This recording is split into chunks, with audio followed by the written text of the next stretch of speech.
ఆ చిన్నప్పటి నుంచి హాలిడేస్ అంటే ఫస్ట్ గుర్తొచ్చేది అమ్మమ్మ వాళ్ళ ఊరు, పెద్దమ్మ వాళ్ళ ఊరు. మ్యారేజ్ అయిన తర్వాత అసలు కుదరదు కదా! ఇంకా మా పిల్లల్ని తీసుకొని ఇయర్‌కి ఒక్కసారి పెద్దమ్మ వాళ్ళ హౌస్‌కి వెళ్తున్నాము. మా ఊరు నుంచి చాలా డిస్టెన్స్, మాక్సిమం 3 అవర్స్ పడుతుంది. 3 బసెస్ ఎక్కి దిగాలి. ఫైనల్లీ సత్తెనపల్లి దగ్గర గుడిపూడి వచ్చాము. మా పెద్దనాన్న బస్ స్టాప్‌కొచ్చి మమ్మల్ని ఎక్కించుకొని టెంపుల్ దగ్గర డ్రాప్ చేశాడు. ఇంకా టెంపుల్ బయట ఇలా ఉంటుంది. కిందైతే వచ్చిన వాళ్ళు వేరే ఊర్ల నుంచి రెస్ట్ తీసుకోవడానికి సత్రంలా ఉంటుంది.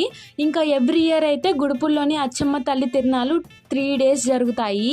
చాలా బాగా చేస్తారు. నైట్ వ్యూ అయితే ఇంకా బాగుంటుంది.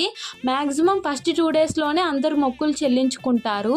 మేము థర్డ్ డే వచ్చాము. సో కొంచెం తక్కువ మందే ఉన్నారు. ఇంకా అమ్మవారికి కొబ్బరికాయ కొట్టుకొని ఆ అచ్చమ్మ తల్లిని దర్శించుకున్నాము. టెంపుల్ డెకరేషన్ అయితే చాలా బాగా చేశారు. ప్రసాదం తీసుకొని నెక్స్ట్ ఏం చేసామనేది పోస్ట్